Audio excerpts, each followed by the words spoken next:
Hey guys, tonight, we're traveling back tens of thousands of years, to a world where winter wasn't just inconvenient, it could end your life before sunrise. Imagine opening your eyes inside a dark cave. Outside, freezing winds sweep endlessly across an icy wilderness. Snow stretches farther than you can see.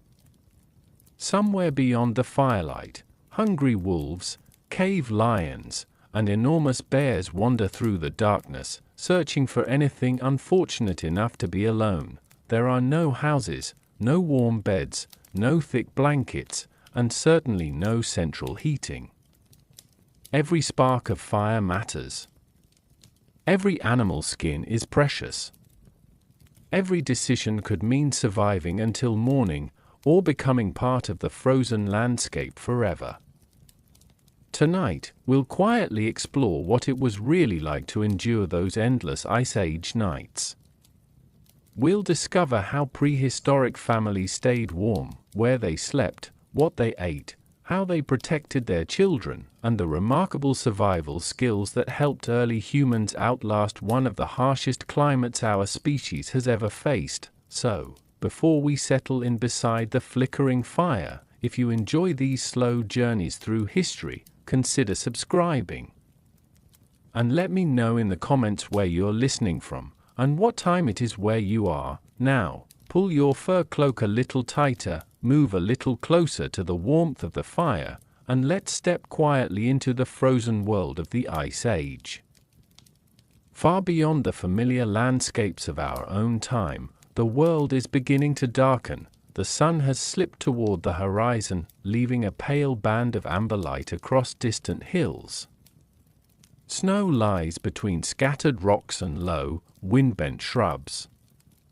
In the distance, a herd of mammoths moves slowly through the fading afternoon, their enormous bodies appearing and disappearing behind curtains of blowing snow. For the people living here, evening is not simply the end of another day, it is a deadline. The darkness will bring colder air.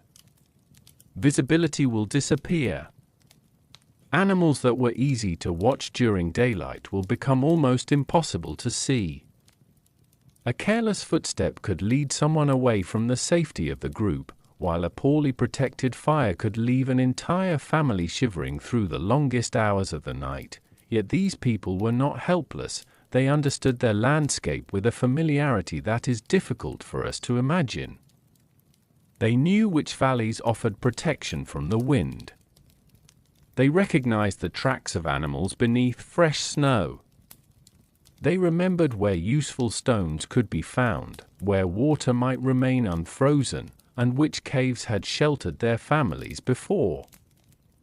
Their survival was not based on a single invention. It was built from thousands of small decisions, a carefully chosen shelter, a bundle of dry fuel gathered before sunset, a hide pulled tightly around tired shoulders, a child placed close to an adult's body, a sharpened stone kept within reach, and, above all, the precious glow of fire. For us, warmth is usually something we expect without thinking. For Ice Age people, warmth had to be created, protected, and shared. It was something that could vanish in an instant if the wind found its way through a poorly chosen shelter, or if the last glowing ember was allowed to die. As evening deepens, imagine one small group returning to the place where they will spend the night. Perhaps they have traveled across a frozen plain, their feet aching from the cold. Perhaps they have carried food gathered earlier in the day. Perhaps a hunter has returned with nothing, and the group must make do with what remains. No one knows exactly what tomorrow will bring, but tonight, they have a shelter, they have one another, and somewhere nearby, a few precious embers are waiting to become a flame. The first stars begin appearing above the frozen landscape, and the long Ice Age night quietly begins. The last light of evening fades from the horizon, and across the frozen land, the temperature begins to fall. For the small group gathered beside the rocky shelter, this change is not something they need to measure. They can feel it in their fingers. They can see it in the way their breath turns pale in the air. They know that the warmth of daylight is disappearing, and with it, the little comfort the sun has offered since morning. The Ice Age was not one endless winter covering the entire Earth in snow. Its climate changed from place to place, and even the coldest regions experienced warmer seasons. But for people living in northern environments, winter could still be a long and dangerous season. Nights were especially difficult. Without sunlight, the land offered little warmth, and the cold could settle heavily into the body. As darkness spreads, the group becomes quieter. The adults have already gathered what they could before sunset. Dry branches lie in a small pile near the shelter. Animal skins have been placed where they can be reached easily.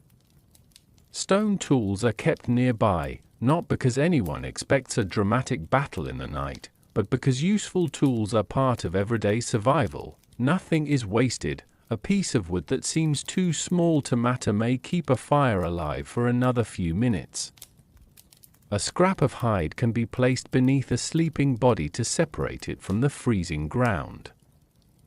A carefully chosen stone may help prepare food, shape another tool, or scrape a skin. The night is built from such small details, and slowly, the first real darkness arrives. Inside the shelter, the fire glows against the stone walls.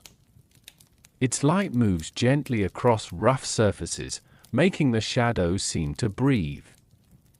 Outside, the landscape has almost disappeared. The people cannot see very far now. The familiar world of daylight has become a narrow circle of warmth and darkness. This is where the imagination of the modern world often makes a mistake. We picture prehistoric people as constantly fighting for their lives, surrounded by roaring beasts and endless danger. But most nights were probably much quieter than that. Survival was often less about dramatic encounters and more about patience, waiting, listening, staying warm, remaining together. A person lying awake might hear the wind moving over the cave entrance. Somewhere in the distance, an animal may call. Snow could brush softly against the rocks. The fire might crackle, then settle into silence, and in that darkness, every sound would have a meaning. Was it the wind, a passing animal, someone moving outside, or simply a stone shifting beneath the weight of settling earth? The people who lived here had learned to listen carefully. Their senses were part of their protection, but the cold itself was the greatest threat. If the body loses heat faster than it can produce it, exhaustion slowly takes hold. Fingers become stiff. Movement becomes difficult. The desire to sleep grows stronger, even when the body needs warmth. A person weakened by hunger or illness would have faced an especially difficult night. This is why the choice of where to spend the night mattered so much. A good shelter could block the wind, a poor one could expose the entire group to hours of freezing air, and so, before darkness becomes complete, attention turns toward the place that will protect them until morning. The cave is not luxurious, its floor is uneven. The walls are cold. Moisture may gather in hidden cracks, and smoke can sometimes linger in the air, but compared with the open landscape, it offers something precious, protection. The group moves deeper inside. Someone adds another piece of fuel to the fire. A child settles against an adult. Fur and hide are pulled closer around tired shoulders. Outside, the Ice Age continues without them. The wind crosses the frozen plain. The stars shine above the snow, and somewhere beyond the shelter, creatures of the night begin moving through the darkness. But for now, the small circle of firelight holds. The first hours of the longest night have arrived, and the question is no longer simply whether they can endure the cold, it is whether they have chosen the right place to face it. The darkness has settled fully across the frozen wilderness, but long before the first stars appeared, the people of our small Stone Age group had already begun searching for somewhere to spend the night. This was one of the quiet decisions that could shape an entire evening. A shelter did not need to be beautiful. It did not need straight walls, a comfortable floor, or a doorway that could be closed. It simply needed to do one important thing: slow the wind. Across an open Ice Age landscape, wind could make cold far more dangerous. It carried away the thin layer of warmth surrounding the human body, turning an already freezing evening into something much harder to endure. A person standing exposed on a frozen plain could become exhausted quickly, especially after a long day of walking or hunting. So, as afternoon began to fade, the group would have searched carefully for protection. Perhaps there was a shallow cave beneath a limestone ridge, perhaps a rock overhang created a dry space beneath its broad ceiling, perhaps a hollow in the ground offered enough depth to escape the strongest gusts. Or perhaps there was no natural shelter at all. In that case, the landscape itself had to become part of the solution. Large stones could block the wind. Branches could be arranged against rocks. Animal hides might be stretched across a simple frame. Snow, despite its terrible reputation, could sometimes provide insulation when carefully used, because trapped air within snow can slow the movement of heat. The people living in this world would have understood these things through experience, not through written instructions, not through diagrams, but through memory. A place where the wind had been gentle last winter might become dangerous after a change in weather. A cave that seemed comfortable during the afternoon could become cold when the sun disappeared behind the surrounding hills. A shelter near water might offer convenience, but it could also expose the group to dampness and colder air. Every location had advantages, every location had weaknesses, and the group had to notice them before darkness made movement more difficult. Imagine one of the adults walking ahead across the frozen ground. The sun is low now, the light has become softer. Behind them, the others wait with children, skins, tools, and whatever food they have managed to carry. The person searching looks toward the rocks, examining the landscape with careful attention. A narrow opening appears beneath a large stone ledge. It is not much. The entrance is low. The floor is uneven. There may be traces of animals that once used the same space, but the wind does not reach the back of it. That changes everything. The group approaches slowly. Someone checks the ground. Someone looks toward the darker corners. Perhaps the shelter is empty. Perhaps it has been used. Before the decision is made, this will be home for the night. There is something deeply human about this moment. The same instinct that once led people to seek shelter beneath stone still exists within us. When the weather turns harsh, we instinctively search for walls, roofs, corners, and enclosed spaces. The difference is that modern shelter is usually waiting for us. For Ice Age people, shelter had to be found, and sometimes it had to be improved.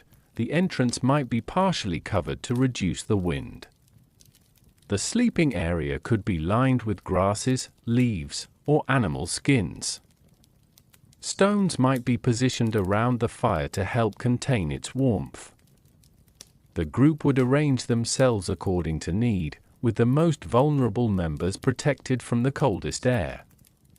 There was no perfect arrangement, only a better one. As the sun finally disappears, the shelter begins to change. Outside, the frozen world becomes darker and more distant. Inside, the small space feels different, not warm yet, but safer. The fire has not been lit, the night is still young, and somewhere in the darkness, the people know that their next task will determine whether this shelter remains merely a roof over their heads, or becomes the center of their survival, because in the Ice Age, finding a place to hide from the cold was only the beginning. The real challenge was making warmth last until morning.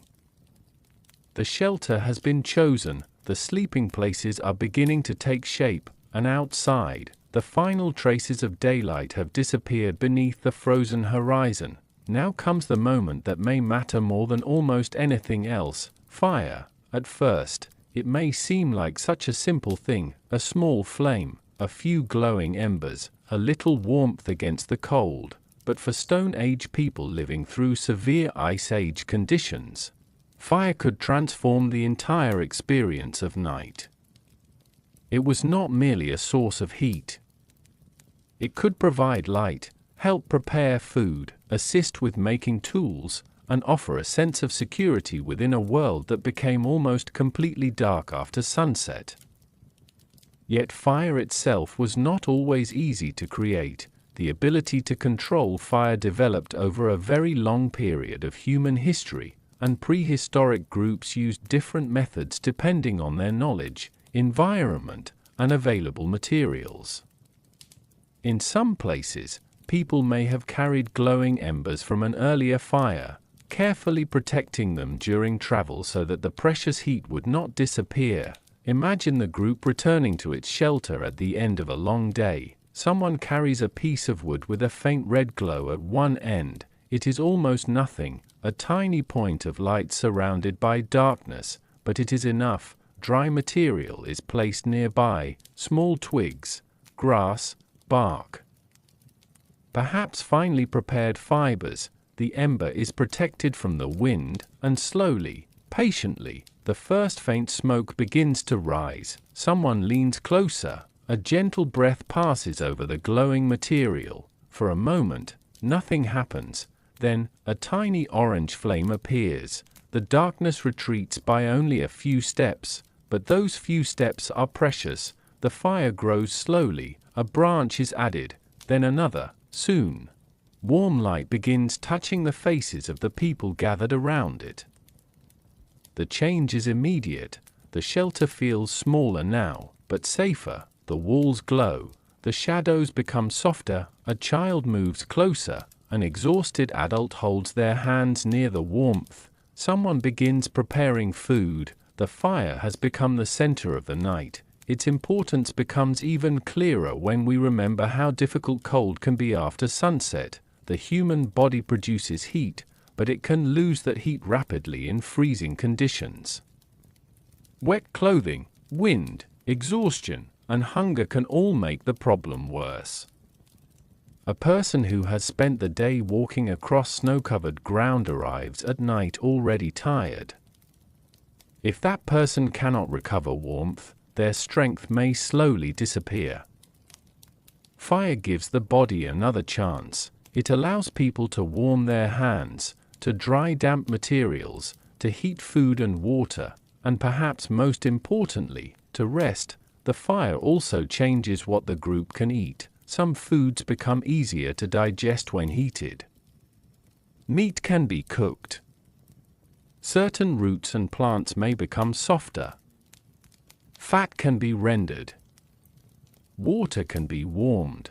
The evening meal, therefore, is not simply about satisfying hunger. It is part of surviving the night. But the flame demands attention. It cannot be forgotten. Wood must be gathered, embers must be protected, the fire must be fed carefully without wasting precious fuel. Too little wood, and the warmth fades. Too much, and the available supply may disappear before morning. So, somewhere in the shelter, one person remains aware of the fire.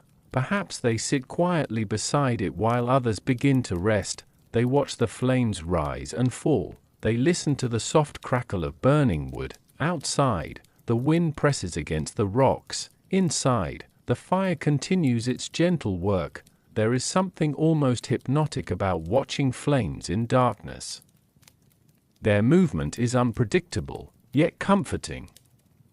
They transform cold stone into a place where human beings can gather, eat, sleep, and survive. And for people who had no electric lights, no furnaces, and no insulated walls, this small circle of brightness must have felt extraordinary. Still, fire had limits. It could warm only so much. It could not stop every draft. it could not protect every exposed part of the body, and it could not remain alive without fuel. The night is growing colder now. The people have found shelter, they have created fire. But there is still one final question before sleep can truly begin: where? Will they lie down? Because even beside a warm flame, the frozen ground beneath them could quietly drain away the heat their bodies fought so hard to keep. And so, as the fire settles into a steady glow, the group begins preparing the place where they will spend the longest hours of darkness, their sleeping place, deep within the cold stone shelter. The fire has finally settled into a steady rhythm. Its flames rise and fall gently, casting a soft amber glow against the ancient stone. Outside, the Ice Age night has become completely dark. The wind moves across the frozen landscape, but inside the shelter, the worst of it has been held back. The people have gathered close. The children are beginning to fall asleep. The day's exhaustion is settling heavily into tired bodies, and now, the most ordinary part of the night begins: sleep. For modern people, sleep usually happens in a familiar place. A bed waits in a room with walls, a roof, and a door. The temperature can be adjusted. Blankets can be added or removed. Light can be switched on with a simple movement. For Stone Age people, sleeping was a much more physical experience. The cave floor itself had to become a bed. A natural shelter might offer protection from wind and snow, but bare stone was unforgiving. It was hard, uneven, and extremely good at drawing warmth away from the body, so the sleeping area had to be prepared. Animal skins could be spread across the ground. Dry grasses and leaves might provide additional insulation. In some archaeological sites, researchers have found evidence suggesting that prehistoric people used plant materials to create softer sleeping surfaces, sometimes replacing them when they became dirty or worn. These simple layers could make an enormous difference. The idea was not luxury, it was separation. The body needed to be lifted away from the freezing ground. A person lying directly on cold stone would lose heat far more quickly than someone resting on a thick layer of insulating material.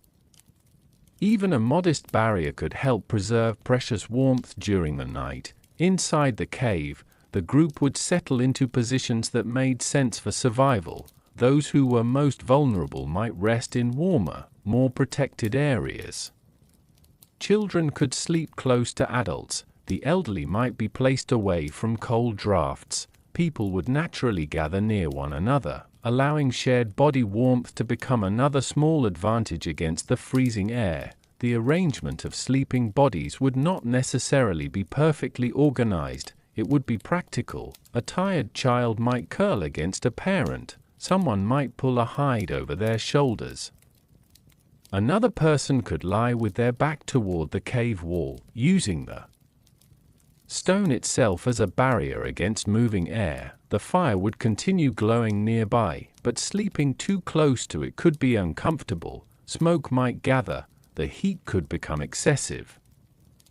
Sparks could create danger, so the best sleeping position was often somewhere between the warmth of the fire and the protection of the cave wall. A small balance between heat and safety. As the hours pass, the shelter becomes quieter. One by one, voices disappear. The fire continues to crackle. The breathing of the sleeping group becomes the dominant sound. Outside, the wilderness remains awake. A wolf may pass somewhere beyond the entrance.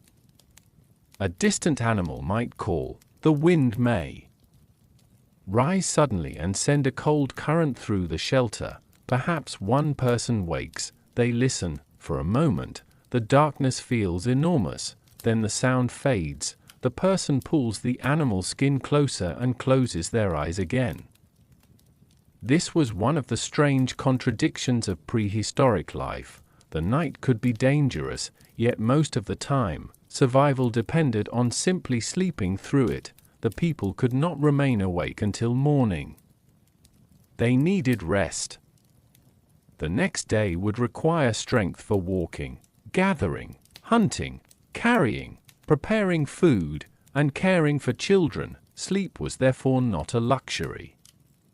It was part of the survival system, but sleeping inside a cave did not mean the group was completely safe. The shelter might have belonged to another creature first. A bear could have used the same cave during a previous season. Hyenas might have visited. Other predators could have been attracted by the smell of food, and even an empty cave could contain hidden dangers, so the entrance remained important.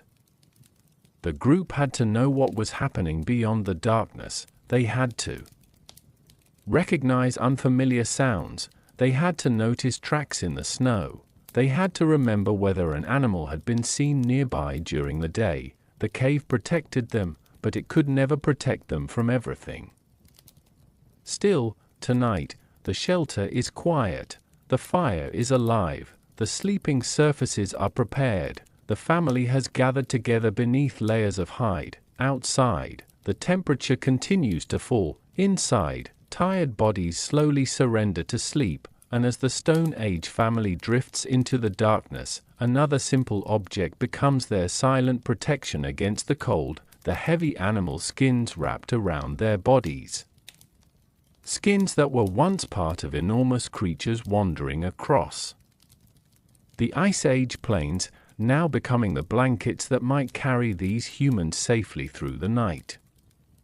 The cave has grown quiet now. The fire is burning low, and the sleeping figures lie beneath layers of hide, their breathing slow and almost lost beneath the gentle sound of the wind outside. But these coverings are more than blankets. In the frozen world of the Ice Age, animal skins could mean the difference between spending the night in uncomfortable cold and waking to see another pale morning. For the people living in these northern landscapes, clothing was not something chosen for fashion or decoration. It was protection. The animals that shared their world carried their own solutions to the cold. Mammoths had thick coats of hair. Reindeer survived harsh winters with dense insulating fur. Other large mammals carried layers of skin, fat, and hair that allowed them to endure conditions that would quickly exhaust an unprotected human. Early humans learned to make use of what the landscape provided. When an animal was hunted, almost every part could have value. The meat could provide food, bones could become tools, tendons could become strong fibers, fat could provide valuable energy, and the hide could become warmth. Preparing an animal's skin was not a simple task. Fresh hides could be heavy and difficult to handle. They contained moisture and natural tissues that would eventually decay if left untreated. People had to scrape away unwanted material, stretch the hide, and allow it to dry or cure. The process required patience. Stone tools could help separate flesh from the skin. Sharp edges could scrape away stubborn material. The hide might be stretched over a frame or carefully laid out while it dried. A finished skin could then be used in many ways. It might become a cloak wrapped around the shoulders, a covering placed over a sleeping body, a layer beneath someone resting on the cold ground, or part of a simple shelter that helped reduce the movement of wind. The thickest furs were especially valuable. Imagine holding a large piece of mammoth hide in your hands. It is heavy, dense, warm. The coarse outer hairs catch the firelight while the softer material beneath traps air close to the body. For someone living in a freezing environment, this natural insulation would have been precious. Yet the popular image of every Ice Age human wrapped head to toe in mammoth fur is probably too simple. Different animals provided different kinds of skins, and people would have used whatever resources were available in their environment. A hide from a smaller animal might be easier to carry and work with. A larger skin could provide greater coverage but require more effort to process. There was also another challenge: keeping these materials dry. A wet animal skin could become heavy and uncomfortable. Moisture could reduce its insulating value, while repeated dampness could cause deterioration. So, inside the shelter, skins had to be treated with care. They could be placed near warmth without putting them directly into the flames. They might be moved around during the day to dry. They could be repaired when damaged. A small tear could become a serious problem if it allowed cold air to reach the body during the night.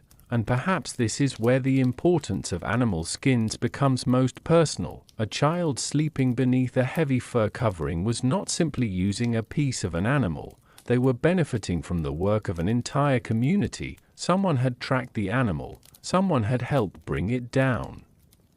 Someone had carried the heavy body. Someone had prepared the hide. Someone had spent hours scraping, stretching, and drying it. The final result might appear simple, a piece of fur lying across a sleeping body, but behind it was an entire chain of survival. The same hide could serve a family for many seasons if properly cared for. It might travel with them from one shelter to another. It could protect them during long journeys across open ground. And on the coldest nights, it could become the final barrier between the warmth of the human body and the frozen world outside. As the fire continues to glow, the people beneath their skin sleep more deeply. The wind rises again. Snow brushes against the cave entrance. The temperature outside falls lower, but inside, layers of fur hold tiny pockets of warm air close to tired bodies. The ice age is still there. It has not become gentler. The darkness has not disappeared, yet the humans have learned something important. They do not have to defeat the cold, they only have to find ways to keep it from reaching them, and beyond the shelter. The winter is preparing to show them just how powerful that cold can become, because tonight is only one night. Far ahead lies a season of deeper freezes, shorter days, and winters that will test every skill this small group has learned, and before those harder months arrive, the people around the fire must first understand the world beyond their cave, a world where the cold itself can become the greatest predator of all. The fire is still glowing beneath their thick animal skins. The Stone Age family sleeps in the quiet shelter, unaware of the vast frozen world beyond the cave entrance. But the night outside has become colder, much colder. The wind has changed direction, and somewhere beyond the rocky shelter, it moves across the open landscape with a low, continuous whisper. Snow gathers in shallow hollows, ice forms along exposed surfaces. The darkness seems to stretch endlessly beneath a sky filled with distant stars. For the people living here, winter was not simply a season on a calendar. It was an environment, something they had to live inside. The Ice Age itself lasted for an extraordinarily long period of Earth's history, with repeated cycles of colder and warmer conditions. The people we often imagine as cavemen lived during different times and in different regions, so their experiences were not all the same. Some lived in places where winter was severe, others occupied landscapes that remained relatively mild. Some groups followed migrating animals across open plains. Others found shelter in valleys, forests, or rocky regions where the climate offered more protection. But in the coldest parts of the Ice Age world, winter could transform everything. The landscape changed first. Plants became scarce, water froze, animals moved in search of food. The familiar paths across the land disappeared beneath snow. A place that had been easy to cross during summer could become difficult or even dangerous after months of freezing weather. And then there was the length of the season. Winter did not arrive for a few days and disappear. In some regions, cold conditions could persist for months. The sun remained low. The days were shorter. The nights felt longer. For a human group, this meant planning far beyond the next evening. Food had to be found even when the landscape seemed empty. Fuel had to be gathered whenever possible. Shelters needed to remain usable. Tools had to be maintained. Clothing had to be repaired. A broken hide could not simply be replaced with a trip to a nearby shop. a damaged tool meant making another one. And if a group had traveled far from familiar territory, the challenge became even greater. Imagine walking through such a world. The snow reaches your ankles, perhaps deeper in some places. Your feet are wrapped in simple protective materials, but each step still requires effort. The air is painfully cold against any exposed skin. Your companions move ahead of you, leaving a trail that the wind slowly begins to erase. There are no roads, no signs, no distant lights showing the way home, only the knowledge carried inside the minds of the people around you. They know the landscape, they remember where animals have passed, they know which valleys offer shelter, they understand the rhythm of the seasons. And this knowledge may have been one of the greatest advantages humans possessed, because the Ice Age was not conquered through strength alone. Humans were physically vulnerable compared with many of the creatures around them. A mammoth was larger. A bear was stronger, a wolf was faster, but humans could remember, they could plan, they could cooperate, they could pass knowledge from one generation to the next. A child who watched an adult prepare a hide might remember the technique years later. A young hunter could learn to recognize tracks. An experienced traveler could remember the location of a sheltered valley.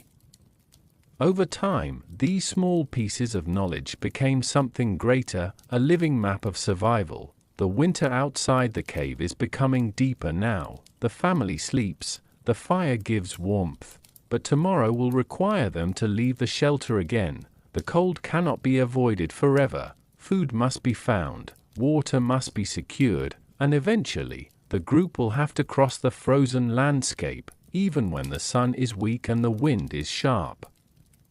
That is why the Ice Age night is only one part of the story. Surviving darkness depended partly on what happened during daylight, and daylight, in this frozen world, was precious. There were only a few hours to accomplish everything that could not safely be done after sunset.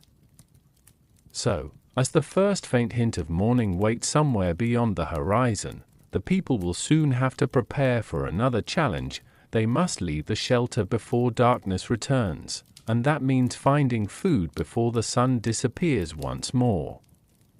Morning arrives quietly, not with warmth, but with a gradual thinning of the darkness. Inside the shelter, the fire has become a bed of red embers. The people wake slowly, one by one, pulling animal skins closer as the cold air reaches into the cave. Outside, the Ice Age landscape waits beneath a pale sky. Another day has begun, and another night is already approaching. For the Stone Age family, daylight is precious because it provides something darkness cannot: time, time to travel, time to search for food, time to follow tracks, time to gather fuel, and, when necessary, time to hunt. The people who lived through the Ice Age did not necessarily hunt every day. Archaeological evidence shows that prehistoric communities used many different strategies to survive, including gathering plants, collecting small animals, fishing in suitable environments, and hunting larger game. But in colder regions, large animals could provide an extraordinary amount of food. A successful hunt might provide meat, fat, bones, tendons, and hide. One animal could support a group for days or even longer, depending on its size and the number of people sharing the resources. That possibility made hunting important. But it also made hunting dangerous. The group could not afford to waste an entire day wandering across the frozen landscape without a plan. Every hour spent outside meant exposure to the cold. Every journey consumed energy, and as the sun moved across the sky, the window for returning safely became smaller. So the day began with preparation. A Stone Age hunter might examine the condition of a tool. A spear point could be checked for damage. A wooden shaft could be inspected. Bindings might be tightened. Clothing could be adjusted. Food from the previous evening might provide enough energy for the journey. Nothing about the process needed to be hurried. A broken tool in the middle of a hunt could become a serious problem, and in the Ice Age, the landscape itself offered clues. Tracks pressed into snow could reveal the direction of an animal. Broken branches might show where a herd had passed. Droppings could provide information about how recently animals had been nearby. Experienced hunters learned to read these signs. They did not simply walk into the wilderness and hope to find something. They watched. They listened. They remembered. A herd of reindeer might move through a particular valley at certain times of year. Mammoths could leave enormous footprints in soft ground. Wild horses might gather near places where vegetation remained accessible beneath the snow. The animals were constantly moving, and the humans had to understand why. Perhaps the group leaves the shelter soon after sunrise. The cold is intense, but the light makes movement possible. A few adults travel together while others remain behind with children or continue gathering fuel. The hunters walk carefully. Their breath rises in pale clouds. Snow crunches beneath their feet. Ahead, the landscape appears empty. Then someone stops. A footprint, fresh. The edges have not yet been softened by wind. The group becomes still. They look toward the direction of travel. The hunt has begun, but this is not a scene of constant running and shouting. Successful hunting often depended on patience. The hunters might follow tracks slowly, staying aware of the wind. They would avoid unnecessary noise. They might wait for an opportunity rather than forcing the situation. A large animal could be dangerous when frightened. The goal was not simply to approach. It was to make the right decision at the right moment, and sometimes the hunt would fail. The tracks might disappear. The animal could move too quickly. The group might realize that the distance was too great. In such moments, the hunters had to turn back. There was no shame in returning empty-handed. The most important thing was to come home alive, because there was another enemy waiting for them: the approaching darkness. The sun begins its slow descent. The shadows lengthen across the snow. Even if the animals remain somewhere beyond the hills, the hunters know that the day is ending. They must return. This is perhaps one of the most important rules of surviving an Ice Age night. Do not become lost after sunset. Do not let hunger convince you to stay too long. Do not trade the safety of the shelter for one more hour of searching. The group turns back.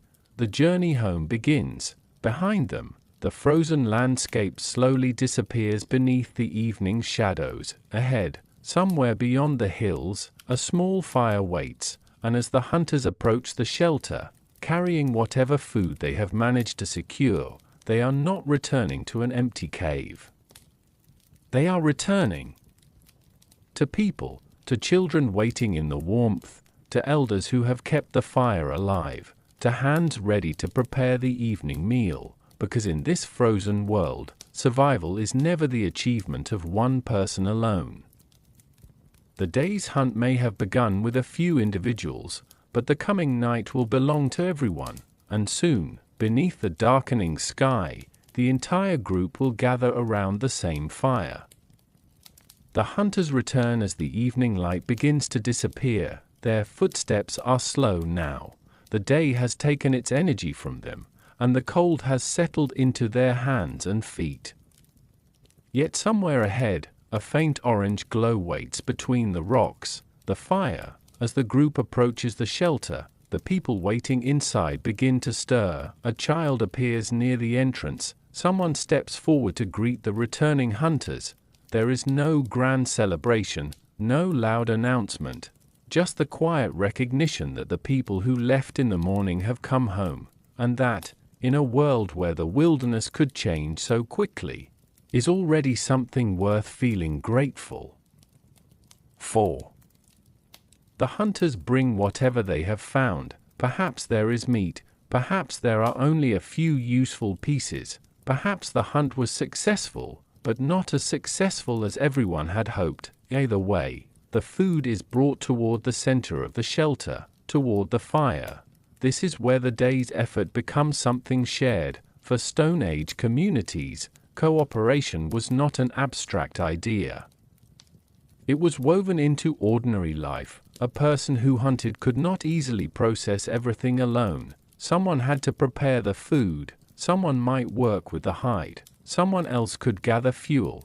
Children could assist with simple tasks as they grew older members of the group, even if they were no longer strong hunters, could still contribute through knowledge, memory, craftsmanship, and care. Everyone had something to offer. The fire brought these different roles together. Its warmth created a natural center. People gathered around it because it was useful, but also because it made conversation possible. In the darkness, the world outside became distant. The cave walls surrounded them. The wind could be heard, but not seen. The firelight touched each face in turn. Someone might speak about the hunt. Someone else might describe tracks found in the snow. An older person might remember a valley where animals had been seen in a previous season. A child might listen silently, learning without realizing that learning was taking place. This was one of the great advantages of living together. Knowledge could travel through voices. A young person did not need to discover every survival technique alone. They could watch, they could imitate, they could remember. The skills of the group could pass from one generation to another. Perhaps a child would watch an adult carefully divide food. The child might notice how the useful parts were separated, how nothing was thrown away without a reason, how the bones were kept, how the hide was handled, how the fire was fed. These details could seem ordinary, but over years, they became knowledge, and knowledge, in the Ice Age, was a form of protection. The group also had another advantage: warmth. When people gathered close together, they could conserve body heat more effectively than when sleeping alone. The shelter itself became warmer simply because of the presence of many people. The fire warmed the center.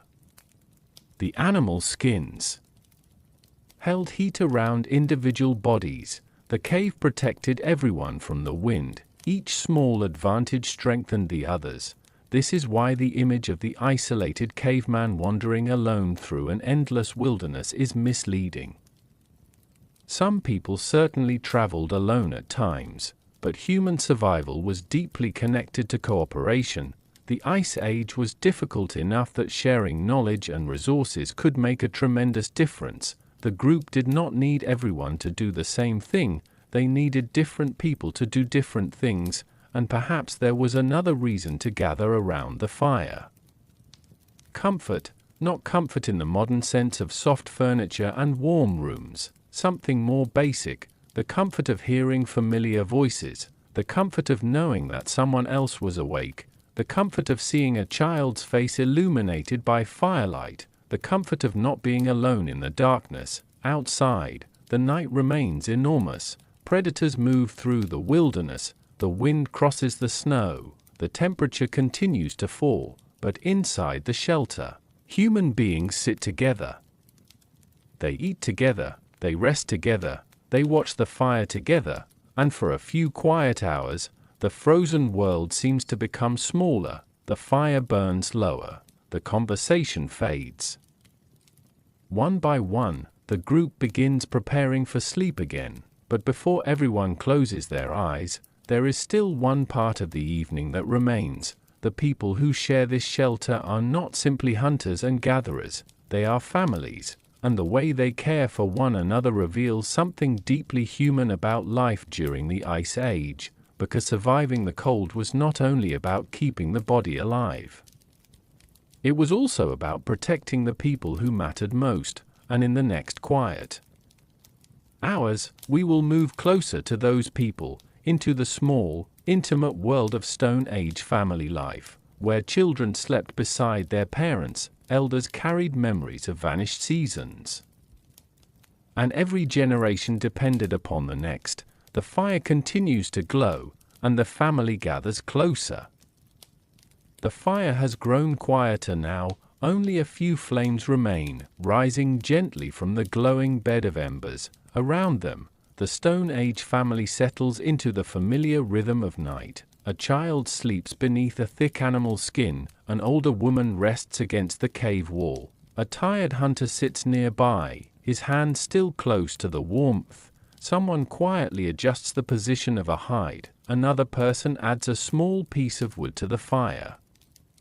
Nothing dramatic is happening, and yet, in these ordinary moments, we can begin to glimpse something that is often missing from the popular image of prehistoric life, family. When we imagine the Ice Age, it is easy to picture hunters, enormous animals, frozen landscapes, and dangerous predators, but most of human existence was not made up of dramatic events, it was made up of ordinary days. People woke, they ate, they worked, they traveled, they cared for children, they grew tired, and then they slept. The Stone Age family was not necessarily organized exactly like a modern family. Human communities varied enormously across different places and periods, and archaeologists cannot reconstruct every relationship from ancient remains. But one thing is clear, humans have always depended heavily on one another. Children require years of care before they can fully support themselves. This long period of childhood may have encouraged strong cooperation between adults and younger members of the group. An infant could not gather food, a small child could not easily cross a frozen landscape. Someone had to carry them, someone had to feed them, someone had to keep them warm, and someone had to watch over them while others were away. Inside the shelter, these responsibilities became part of everyday life. A mother might hold a sleeping child close to her body, another adult could prepare food nearby, an older member of the group might watch the fire. A young person old enough to help could gather small pieces of wood or carry simple objects. The family was not a collection of individuals surviving separately. Their lives were connected. If one person became sick, the entire group could feel the effects. If a hunter returned injured, someone else had to provide food. If an older person could no longer travel long distances, the group had to consider their needs. And if a child was frightened by the darkness outside, someone would be there. Perhaps that is one reason the fire was so important. It was not only a source of heat, it created a place where people could remain close. The youngest members could learn by watching the adults around them. They might observe how stone was shaped, how food was divided, how animal skins were prepared, how tracks were recognized, how fire was protected. A Stone Age childhood was probably filled with learning, even when no formal teaching existed. A child might spend years observing before becoming capable of performing the same tasks independently. The lessons were hidden inside daily life, and the adults were teachers, whether they thought of themselves that way or not. At the same time, childhood could be fragile. The Ice Age was not a gentle environment. Illness, injury, hunger, and extreme cold could all threaten young lives. The survival of children depended on the care and knowledge of the people around them. This makes the quiet scene inside the cave feel even more meaningful. A child sleeping safely beside an adult represents more than simple comfort. It represents generations continuing, knowledge surviving, a community carrying its future through the darkness. The same was true of older people. Someone who had lived through many winters possessed something that could not be easily replaced: memory. They remembered places where food could be found. They remembered dangerous paths. They knew how weather could change. They might recognize the tracks of animals that younger people had never seen before. In this way, age itself could become a valuable resource. The youngest had energy, the adults had strength, the oldest carried experience. Together, these different stages of life created a more resilient community. The night continues. The fire gives a soft crackle. A child shifts beneath the fur. Someone whispers. Then silence returns. Outside, the Ice Age wind continues moving over the frozen ground.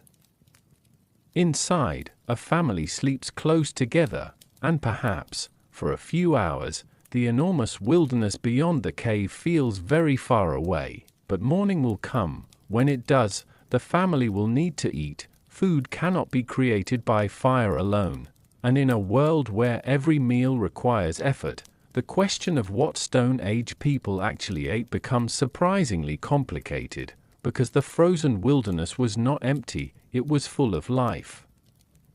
And knowing how to find that life could mean the difference between a comfortable night beside the fire and a very hungry one. Morning has returned to the frozen world. The darkness outside the shelter has softened into a pale, silver light, and the first weak rays of the sun are beginning to touch the snow. Inside, the fire has almost disappeared. Only a few red embers remain beneath the gray ash. The family wakes slowly. There is no smell of breakfast waiting in a warm kitchen, no storehouse filled with neatly arranged food, no guarantee that the next meal will be easy to find.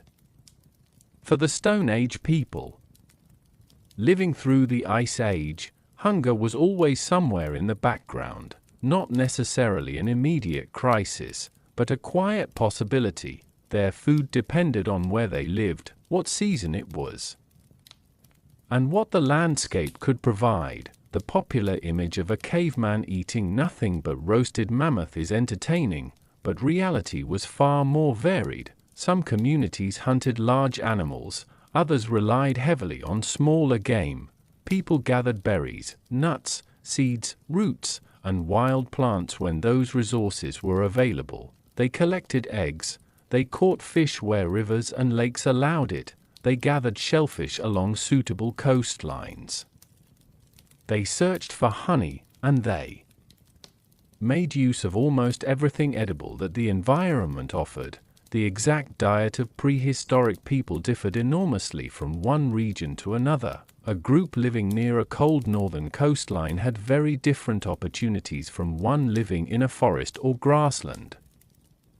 Even within the same place, the menu changed with the seasons. Summer might provide fresh plants and berries, autumn could bring nuts and seeds, winter reduced the availability of vegetation, making stored resources, animal foods, and whatever could still be found beneath the snow increasingly important.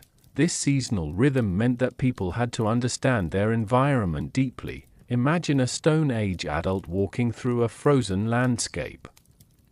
The ground appears empty, but the person knows that empty does not mean lifeless. Beneath the snow, roots may still exist, a cluster of berries may remain hidden beneath frozen branches, animal tracks may reveal where food has recently passed, near a river, fish may still be available. The land was constantly offering clues, the challenge was learning how to read them.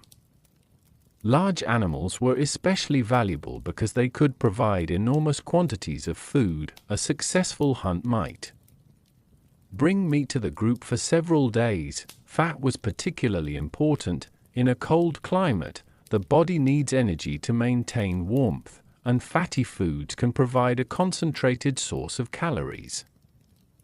Bones were valuable too. They could contain marrow, a rich and nourishing food that prehistoric people often made use of. The animals themselves were not simply a meat, they were collections of useful resources. Skin became clothing, tendons became bindings, bones became tools. Fat could be used as food and perhaps for other practical purposes. Nothing was casually discarded. Around the fire, food preparation became another quiet part of daily life. Meat could be roasted near the flames, it might be placed on heated stones, fat could drip slowly as the food cooked, the smell would spread through the shelter. For hungry people returning from a difficult day, that smell must have been deeply comforting.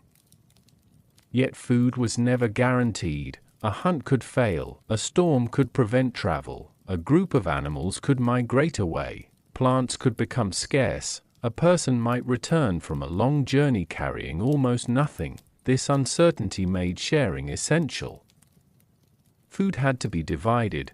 Children needed nourishment, Older people needed care. A successful hunter could not simply keep everything for themselves if the entire group depended on the meal.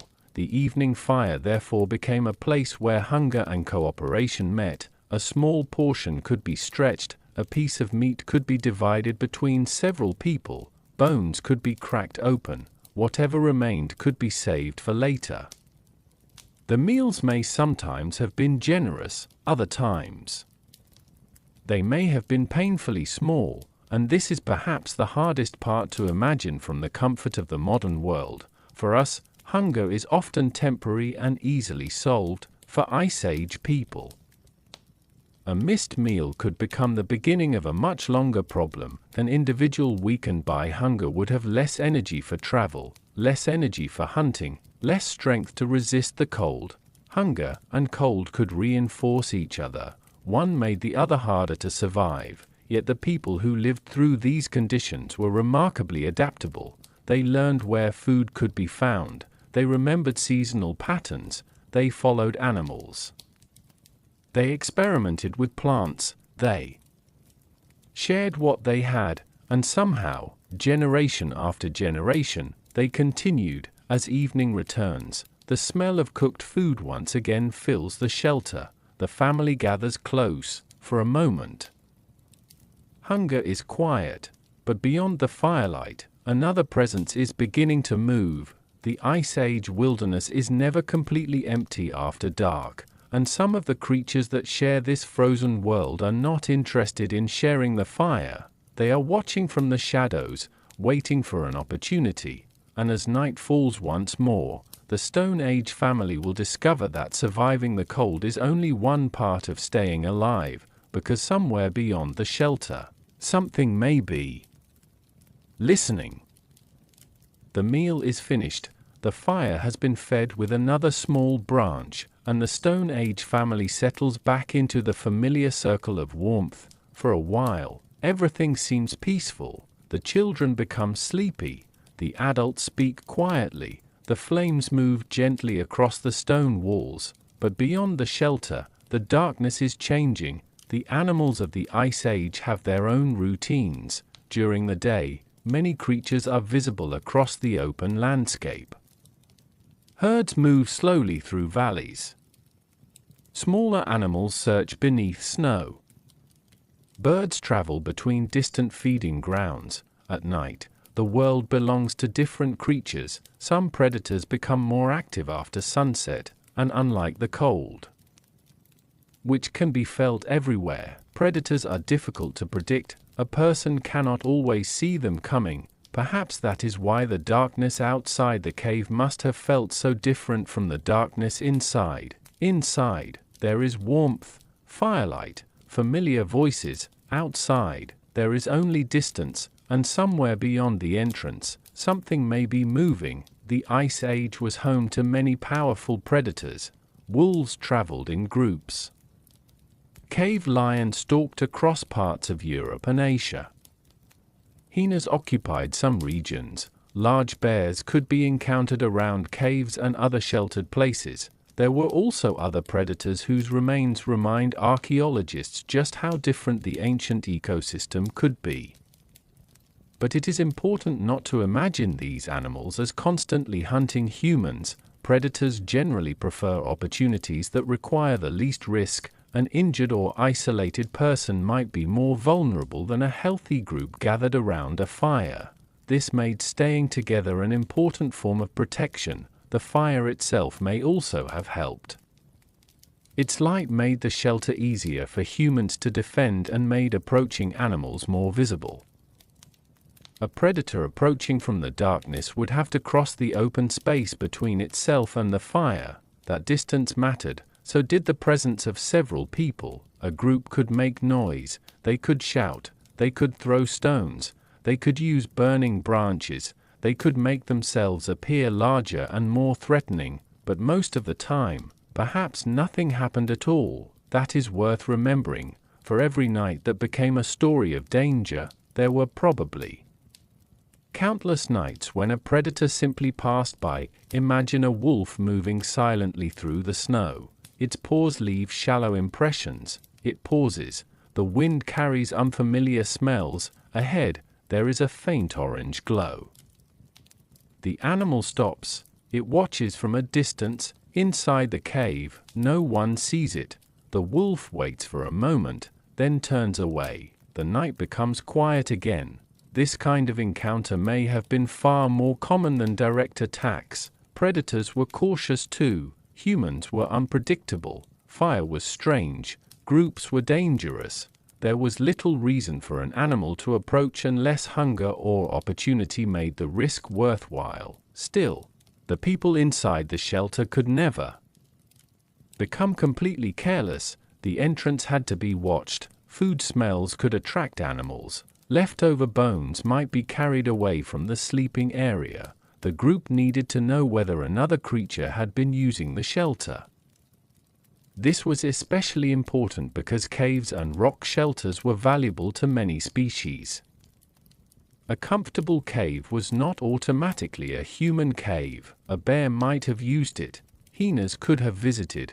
Other animals might have left signs behind. The people had to recognize those signs: tracks, bones, scratches, droppings, unusual smells. The landscape was full of information for anyone who knew how to read it, and sometimes the warning came through sound: a distant howl, a low growl, movement across loose stones.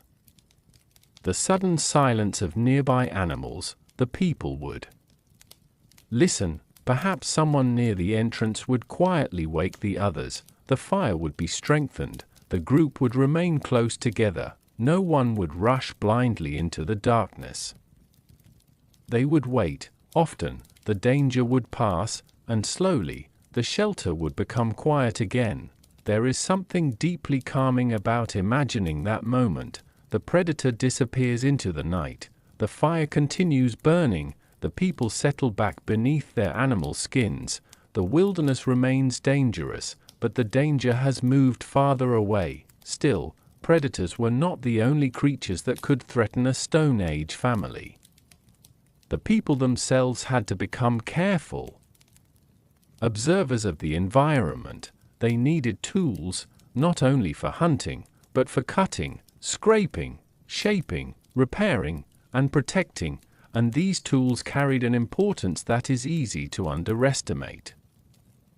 A simple sharpened stone might look insignificant beside the enormous creatures of the Ice Age, but in human hands, it could change almost everything, because the next morning, the Stone Age family would return to the same frozen world, and they would carry with them the quiet inventions that helped them survive it.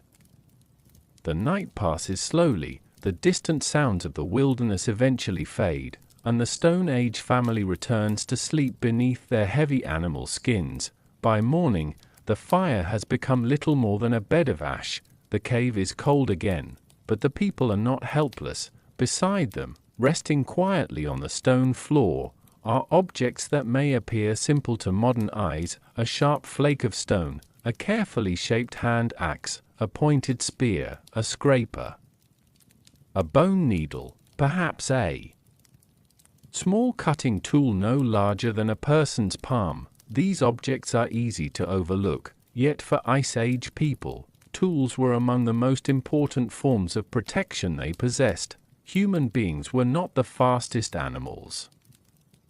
We did not have thick fur covering our bodies. We lacked enormous claws or powerful jaws. Our teeth were not designed to tear through frozen meat. Instead, humans had something different: the ability to shape the world around them. A piece of stone could become an extension of the hand, a sharp edge could cut meat, a scraper could prepare an animal hide, a pointed tool could help with hunting, a bone needle could make clothing more closely fitted to the body. Each invention solved a small problem. Together, they transformed survival. Imagine an Ice Age hunter returning from a successful hunt. The animal has provided food, but the work is only beginning. The hide must be separated. The meat must be cut. The bones must be processed. The useful materials must be carried back to the shelter. Without sharp tools, These tasks would be far more difficult. A simple stone flake could save enormous amounts of time and energy, and time mattered, so did energy. Every calorie spent unnecessarily was energy that could not be used to keep warm, travel, or search for food. The same principle applied to clothing. Animal skins were valuable, but a poorly prepared hide could remain stiff and difficult to wear. Scrapers helped remove unwanted tissue and prepare the material. Over generations, humans became increasingly skilled at working with hides. Some prehistoric communities also developed needles made from bone, allowing them to create more carefully fitted garments. This may have been especially important in colder environments. A loose skin could provide warmth. A well-made garment could do more. It could reduce gaps where cold air entered. It could protect the body during long journeys. It could allow people to move more comfortably through snow and wind. The difference between surviving the cold and suffering through it might sometimes have been measured in the quality of a single piece of clothing. Tools also helped people create tools. A stone could shape wood. A sharp edge could prepare a shaft. A bone point could become part of a hunting weapon. One object supported the creation of another. The process became a chain of human ingenuity, and perhaps the most remarkable thing was how knowledge traveled. A young person watching an experienced craftsperson could learn which stone was best, where to strike it, how hard to hit, what angle to use, how to recognize a useful edge. This knowledge was not written down, it lived in the hands. In memory, in practice, a mistake could mean wasting a valuable piece of stone. A successful strike could produce a sharp, useful blade. The sound of stone striking stone may have echoed through countless prehistoric shelters. Tap, pause, tap. Another fragment falls away. Slowly, the tool takes shape. There was patience in this work, and perhaps a kind of quiet beauty. The tools were practical, but they also reveal something about the minds of the people who made them. They could imagine an object before it existed. They could see the potential inside a piece of stone. They could plan several steps ahead. They could create something today that would help them survive tomorrow. This ability to prepare for an uncertain future may have been one of humanity's greatest strengths, because the Ice Age did not reward people who simply reacted to every problem at the last moment. It favored those who prepared, those who repaired a damaged tool before it became useless, those who collected materials before winter became severe, those who kept a sharp edge ready, those who remembered what had worked before. Inside the shelter, the family prepares for another day. A hunter checks a spear, an adult examines a hide scraper, a child watches closely. The tools are passed from one hand to another, and slowly, the frozen world outside becomes less overwhelming. The people still cannot control the weather. They cannot command the animals. They cannot stop winter. But they can shape a piece of stone. They can turn fur into clothing. They can make a weapon from wood and bone.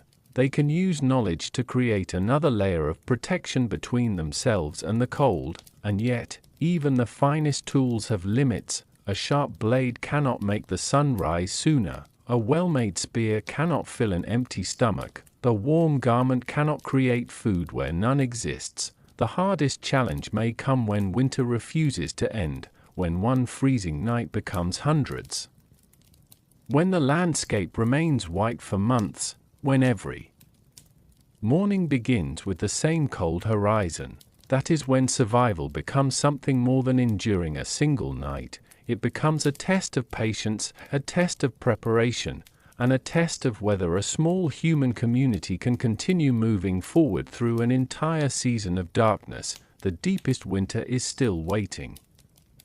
The tools are ready, the hides have been repaired, and somewhere beyond the shelter, the pale winter sun is already beginning to disappear. But the Stone Age family is not preparing for one difficult night.